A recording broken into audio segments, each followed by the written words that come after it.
Yeah, well, when is this going to end? Slowly stirring the sugar in his mug, Jim thought. Saturday morning began again with a scandal, in which he was indirectly involved. Again, his wife and mother-in-law did not share personal space in the apartment. The man himself preferred to keep silent, because to some extent, he was also to blame for the fact that 3 years after the wedding, he and Haley were still living with his mother-in-law. Jim was a casual wage earner, so he had no permanent job, and therefore no bank could approve a mortgage for his own home. In Dorothy's house, he sat quieter than water and lower than grass, trying not to bother his mother-in-law with his presence. But her main complaint was not to him, but to her daughter.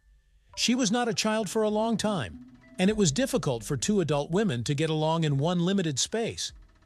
Because of this, in their family constantly happened scandals that arose on an even place. And this time Dorothy was not satisfied with the fact that Haley did not wash her cup after breakfast. "That's enough. I used to have doubts about going on this business trip, but now I realize I can't go without it. And from you, Mom, I'll have a break and make money for the down payment on the mortgage." "And what about me?" Jim said with resentment in his voice. He meant that he would be without his beloved wife for a month.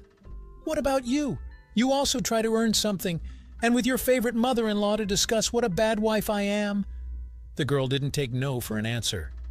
Haley really left 2 days later in the opposite part of the country for a month, with her leaving the situation in the apartment somehow immediately normalized. Although Jim at first just practically stopped leaving his room when his mother-in-law was home. But when son-in-law and mother-in-law met, they talked calmly and good-naturedly, as if eliminating a constant source of discontent in their home. Jim and Dorothy began to talk about topics that they would never have spoken of in common conversation before. And now, their time together was a joy. The man began to do more household chores, and soon there was not a single broken thing left at home. His mother-in-law began to cook more, and it was for her son-in-law, not for herself. Seeing his sincere efforts, the woman wanted to thank him, and how to do it, except for culinary delights, she did not think of it. They became like a model family, where everyone was in his place. The only thing they didn't have was, of course, intimacy. Jim became acutely aware of its absence within a week of his wife's departure. It had been many years since he had such a long break in his sex life. So now he was beginning to look more and more at the opposite sex. Dorothy was not yet regarded by him as a sexual object. Her status in a man's life was very clearly defined in his mind. A mother-in-law is a mother-in-law. It's his wife's mother and nothing else. He had long ago decided for himself. However, soon thoughts of intimacy with the woman began to sound in his head more and more intrusive. There was only one way out for the man: self-satisfaction. For one of these actions and accidentally and caught his mother-in-law.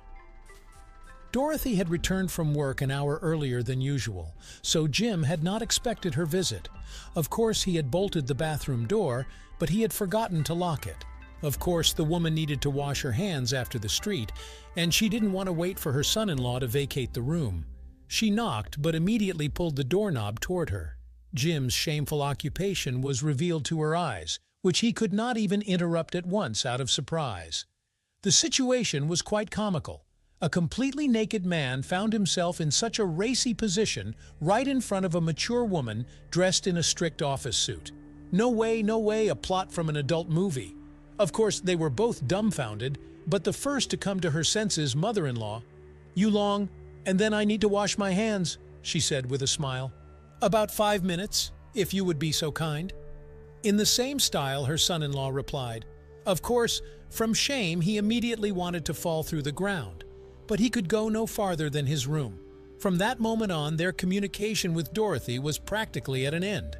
The man avoided her in every possible way, and even when she called him to eat, he waited until she left the kitchen.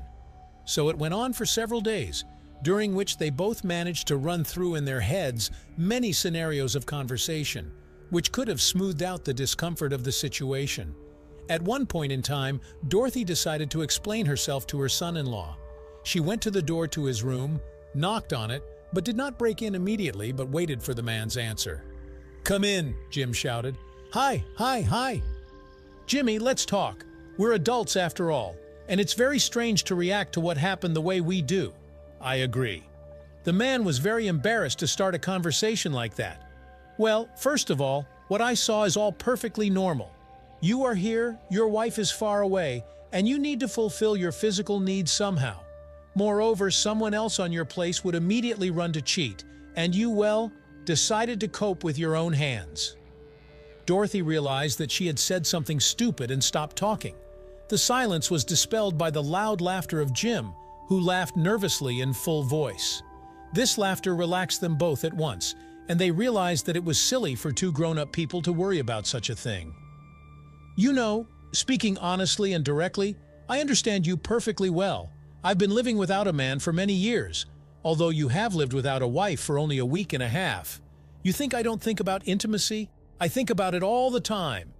The woman's on a roll, but something in my life is wrong, and in recent years I'm very lonely, and I want to. I want it so badly it makes my teeth clench. But I'm sorry, Dorothy, it's probably because of me and Haley.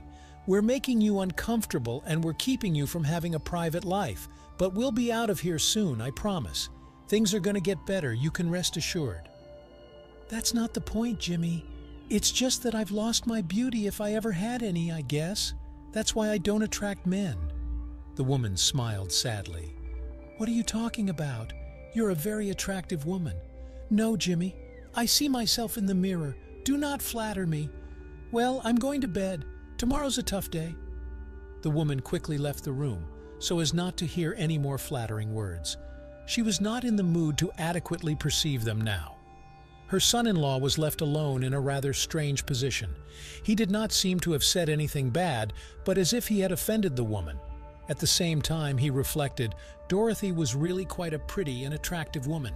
Yes, her character was not perfect, but now it was about her appearance. Jim decided to go to bed early too, in order to forget another unsuccessful attempt at conversation. But after tossing and turning in bed for more than an hour, the man realized that he wouldn't fall asleep.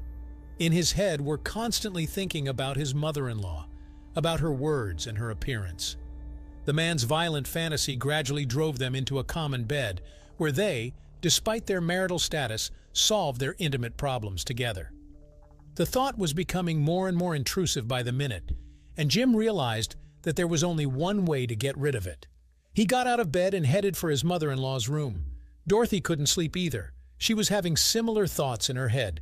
She had recently seen a completely naked young man in her own bathroom, but unfortunately, it was not her chosen one. However, her mature body demanded a man's touch, and the woman even pulled back the blanket from her half-naked breasts. Jim knocked and entered his mother-in-law's bedroom. She only had time to return the blanket to its place and excitedly uttered, "What did you want? I can't stop thinking about you. You are wrong. You are a very beautiful woman, and sh." Before the key phrase, he was embarrassed. "Jim, I've been thinking about you too. And I want you, Dorothy, and I'm not leaving until you kick me out. I guess I won't do that." She smiled. She threw back the blanket and invited her son-in-law to lie down beside her. The emboldened man almost jumped on the bed to his mother-in-law and immediately kissed her. Feeling that the woman reciprocated, he began to caress her body with his hands, at the same time trying to pull off her nightgown. Dorothy helped him by pulling the blanket aside and then removed the only article of her clothing herself. The unusual couple, as if in an instant, forgot about the awkwardness that had arisen between them and about their marital status. Now they moved only animal instincts, which soon gave them a lot of incomparable pleasure. "Well, am I going?" asked Jim after half an hour of intimacy. "Don't go," the woman begged. "I will not let you go so easily. And tomorrow, if you want, I'll come to visit you. Did you like this story? Let us know in the comments what you liked. Subscribe to our storytelling podcast. Also, don't forget to like and ring the bell so you don't miss more interesting stories. See you soon.